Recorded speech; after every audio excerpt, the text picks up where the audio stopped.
Hello everyone, और कैसे हैं आप सब। तो कल हमने फोर्थ चैप्टर स्टार्ट करा था और फोर्थ चैप्टर में हमने दो टॉपिक पढ़े थे। पहला टॉपिक था आपका मैग्नेटिक फील्ड और दूसरा टॉपिक था आपका बायोट-सैवर्ट लॉ।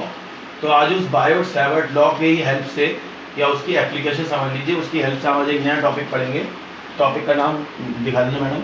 टॉपिक का नाम है magnetic field at the centre of a circular loop. Magnetic field at the centre of a circular loop. तो इसमें हमें करना क्या है, इसमें हमें ये करना है कि आपके पास एक सर्कुलर लूप है और उस सर्कुलर लूप की रेडियस कितनी है r और उसके अंदर करंट कितनी है कैपिटल I, और हमें उसके सेंटर O पर बताना है कि मैग्नेटिक फील्ड की वैल्यू क्या होगी। तो फिर से सुन लीजिए, एक आपके पास वायर है, वो वायर जो है वो सर्कुलर शेप में है, जैसे सर्किल होता है आपका नॉर्मली, और सर्कुलर शेप वाले वायर को आपने एक तरफ से आपने उसको ओपन कर दिया। देखिए यहाँ से सर्कुलर शेप का ही वायर है, इस सर्कुलर शेप के वायर को आपने एक तरफ से क्या कर दिया, उसके वन एंड को ओपन कर दिया और इस एंड को आपने किसी बैटरी या EMF से कनेक्ट कर दिया होगा। और इसके अंदर आपने कितनी करंट फ्लो कराई I, और इसकी रेडियस कितनी है सर्कुलर लूप की R, और इसका सेंटर क्या है O। अब फाइंड क्या करना है, फाइंड हमें ये करना है कि इस पूरे लूप की वजह से सेंटर O पर, ये आपका पूरा लूप है, इस पूरे लूप की वजह से सेंटर O पर मैग्नेटिक फील्ड की वैल्यू क्या होगी। तो जैसा कि मैंने आपको कल भी बताया था कि जब हम बायोट-सैवर्ट लॉ लगाते हैं तो बायोट-सैवर्ट लॉ में हमने क्या किया था, हमने एक लंबा सा वायर लिया था और उससे r डिस्टेंस पर हमने एक पॉइंट P लिया था और हमने बताया था कि पूरे वायर की वजह से नहीं, हमने उसका क्या लिया था, एक छोटा सा पार्ट लिया था। तो हमने छोटा सा पार्ट लेने के बाद हमने उसका फॉर्मूला क्या लिखा था, dB = μ0/4π I dl sin θ/r²। याद नहीं आ रहा तो एक बार देख लीजिए, फॉर्मूला कल हमने लिखा था μ0/4π I dl sin θ/r²। ये फार्मूला हमने किसके लिए लिखा था, मैग्नेटिक फील्ड के लिए। और ये जो फार्मूला हमने अप्लाई करा था, ये एक बड़े से वायर का हमने छोटा सा हिस्सा लिया था। तो आज जो हम टॉपिक करेंगे उसमें भी हम ऐसा ही कुछ करने वाले हैं। मुझे करना क्या है, मुझे करना ये है कि वो पूरा बड़ा सा सर्कुलर लूप, इसका एक एंड हमने ओपन कर दिया है, उसके अंदर हमने कितनी करंट फ्लो कराई कैपिटल I, और उसका सेंटर क्या है O, और उसकी रेडियस कितनी है स्मॉल r। तो हमें बताना है कि पूरे वायर की वजह से सेंटर O पर मैग्नेटिक फील्ड क्या होगा। तो उसके लिए मैं क्या करूँगा, अब ध्यान से देखिएगा, यहाँ पे इसका मेन स्टेप है। उसके लिए मैंने क्या करा, ये जो पूरा वायर है आपका सर्कुलर लूप वाला तो हम सबसे पहले क्या करेंगे, ये जो आपका छोटा सा हिस्सा आपने माना है, यहाँ मैडम याद रखा दीजिए, जो आपने छोटा सा हिस्सा माना है DL, इस DL की वजह से मैं मैग्नेटिक फील्ड फाइंड करूँगा और उसके बाद उसका क्या कर दूँगा, इंटीग्रेशन कर दूँगा। तो सबसे पहले हम क्या करेंगे, इस छोटे से वायर DL की वजह से हमने ये फॉर्मूला लिखा, dB = क्या होता है μ0/4π I dl sin θ/r²।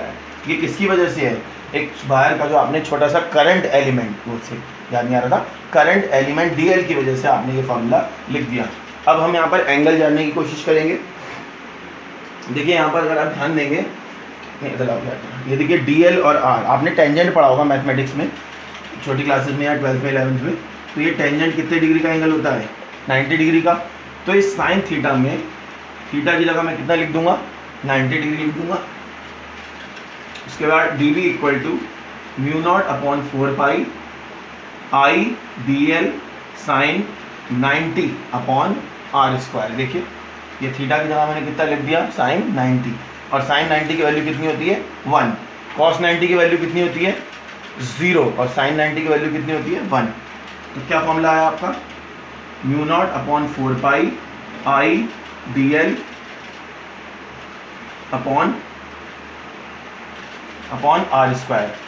तो ये जो मैग्नेटिक फील्ड आपने निकाला है, ये मैग्नेटिक फील्ड जो है पूरा जो आपके पास वायर है, पूरा लूप, उसका एक छोटा सा हिस्सा आपने क्या लिया, करंट एलिमेंट DL। अब हम आगे की बात करेंगे। तो यहाँ तक हमने फाइंड करा था dB = μ0/4π I dl/r²। अब ये जो आपने निकाला है, ये छोटे से हिस्से के लिए निकाला है। जैसा कि आपने क्लास 11th में 12th में कई बार मैंने आपको ये बात बताई होगी और सब्जेक्ट टीचर्स ने बताई होगी कि जब भी हम, जैसे हमने कोई छोटे से लूप के लिए आपने मैग्नेटिक फील्ड निकाला, अब आपको बड़े से लूप के लिए मैग्नेटिक फील्ड निकालना है। या बड़े से लूप का मतलब आपने जो एक पूरा एंटायर लूप था उसका आपने छोटा सा पार्ट ले लिया DL, अब आपको पूरे लूप के लिए निकालना है। तो छोटे उसको मैग्नेटिक फील्ड को टोटल मैग्नेटिक फील्ड में बदलने के लिए हम क्या करेंगे, इंटीग्रेशन करेंगे। तो अब इंटीग्रेशन करते हैं। यहाँ पे देखिए b इक्वल टू आ गया आपका इंटीग्रेशन db, उसके बाद integration mu naught upon 4 pi I D L upon R square. अब देखिए ये सब बाहर आ जाएगा, ये mu naught I D L सब, डी एल अंदर रहेगा, mu naught upon 4 pi I upon R square और integration of D L, mu naught upon 4 pi I upon R square integration of D L. अब सोचिए आपके पास एक circle है, इसको छोड़िए वैसे जनरल बात करते हैं। आपके पास एक सर्किल है, उस सर्किल का आपने एक छोटा सा हिस्सा ले लिया डी एल, उसकी एक छोटी सी लेंथ ले लिया आपने। अब उस छोटी सी लेंथ छोटी लेंथ करके आपने पूरा सर्किल तैयार कर दिया। तो जब हम लेंथ की बात करते हैं तो क्या मिलता है? सर्कमफ्रेंस मिलती है। सर्कमफ्रेंस मतलब ये है कि आपने एक सर्किल लिया, जैसे डायग्राम में देखिए यहाँ पे, जैसे आपका एक छोटा सा हिस्सा आपने ले लिया डी एल। अब डी एल करके पूरा सर्किल तैयार हो गया। तो पूरा सर्किल तैयार होने का मतलब ये है कि आपने उसकी क्या ले ली? सर्कमफ्रेंस ले ली। तब हम सर्कमफ्रेंस का फॉर्मूला पुट करेंगे यहाँ पे, mu naught upon 4 pi I upon R square, और सर्कमफ्रेंस का फॉर्मूला क्या होता है? 2 पाई आर। अब देखिए आर की एक पावर से एक पावर कैंसिल, 2 पाई से 4 पाई कैंसिल, तो क्या बचा? 2। तो क्या बचा? Mu naught I upon 2 R. ये हमारा मेन फॉर्मूला आया। एक बार फिर से यहाँ से देख लीजिए,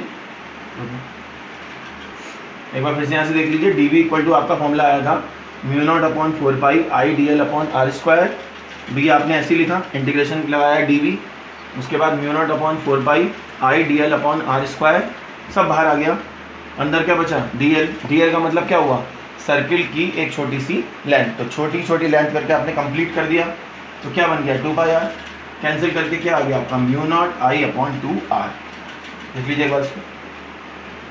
तो ये जो मैग्नेटिक फील्ड आपने निकाला, ये मैग्नेटिक फील्ड आपने निकाला है एक सर्कुलर लूप के लिए उसके सेंटर पर। अब मान लीजिए आपके पास, जैसे आपने फाइनल फॉर्मूला क्या लिखा इसका? Mu naught I upon 2 R. ठीक। अब मान लीजिए आपके पास ये जो आपने फॉर्मूला फाइंड करा है, एक ऐसी कॉइल है आपके पास जिसमें केवल एक टर्न है। अब मान लीजिए नंबर ऑफ टर्न आपके कितने हो गए? n, यानी ऐसी कॉइल जिसमें बहुत सारे टर्न है, बहुत सारे फेज हैं। तो उस कंडीशन में क्या फॉर्मूला आएगा? Mu naught N I upon 2 are.